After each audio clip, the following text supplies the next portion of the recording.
السلام علیکم ورحمت الله وبرکاتو. ملګرو څنګه خیر دی؟ برابر یې ټیک ټاک.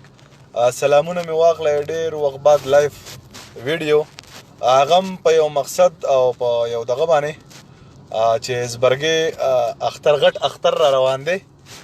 نو ټولو ملګرو ته دغه یو پیغام چې د ګاونډي په بازار کې د هر سړي د هر غریب خیال وساتو، د هر سړي سره مینه وکړو، هر سړی په دې خوشحالو کې د ځان سره شریک کړو. کم خلک چې دا ځل د حجونو نه پاتې شوی دی نو هغوی ته سپیشل دغه سوال کوم چې کمې پیسې تاسو حج له وخت کوئ او لا نړی د الله په کور کې به هم نصیب نه شوی، نو هغه پیسې چې کمې دي هغه په دې غریبانانو باندې په دې خوشحالۍ کې په دې پیسو باندې دا غریبانان د ځان سره شامل کړئ، ځکه چې ژوند ډېر قیمتي دی او د ژوند نه خوند مزې اخیستل غواړي. پرې بازارونو کې موږ وینو ډېر ماشومان وږي خرڅوي، د ډېرو خلکو جامې نه وي، اکثر د دې سټورونو مخې ته ولاړې، تا ته وایي ماما ماله چپړې واله، بل ته وایي ماما ماله چپړې واله.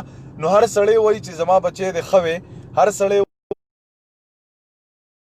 هغه په دې اختر کې ونازولې، ښکلی مې کړې.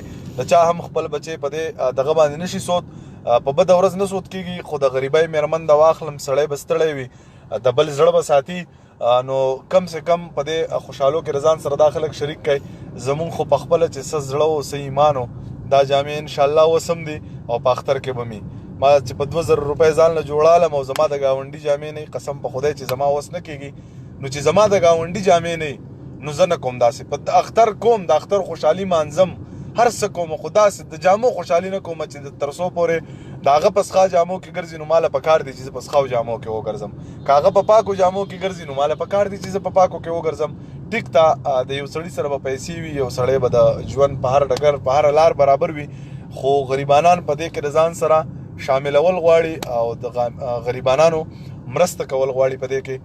نو الله مو روغ لره، خدای مو ژوندي لره. او دویم پیغام مې دغه دی چې په خپلو کشرانو باندې ډېر غټ پام وکړئ، ډېر غټ احتیاط وکړئ.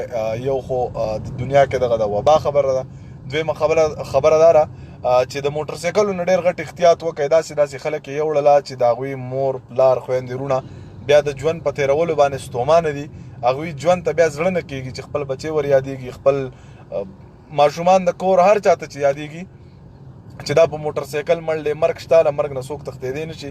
بل په دغه خبره کې ډېر غټ احتیاط وکړئ. دا به باید زموږ د ژوند دپاره ډېر ښکلې یوه ذریعه وګرځي، ځکه چې ژوند ډېر قیمتي دی.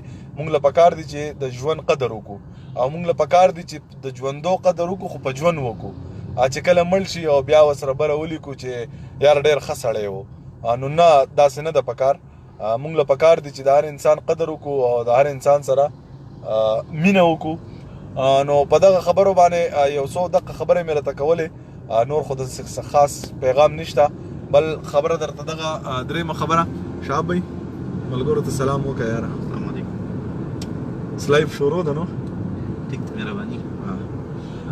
نو بله خبره دغه وه، نور څه نشته دی، بس احتیاط لازمي دی، ژوند قیمتي دی، د ژوند سره هم مینه وکړئ، د انسانانو سره هم مینه وکړئ. باید که په چا باندې ښه لګېدلي وي، خو یو ښه که په چا بد لګېدلي وي، بخښنه غواړم. دغه ویډیو د ملګرو سره شیر هم کوئ چې هر سړي ته دا خبره ورسي.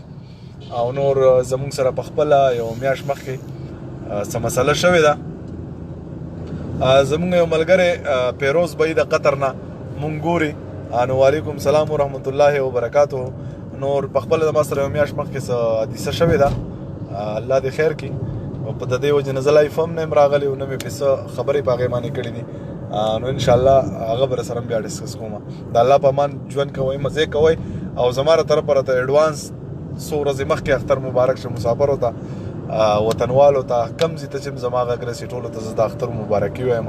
الله مو روغ لره. الله په امان.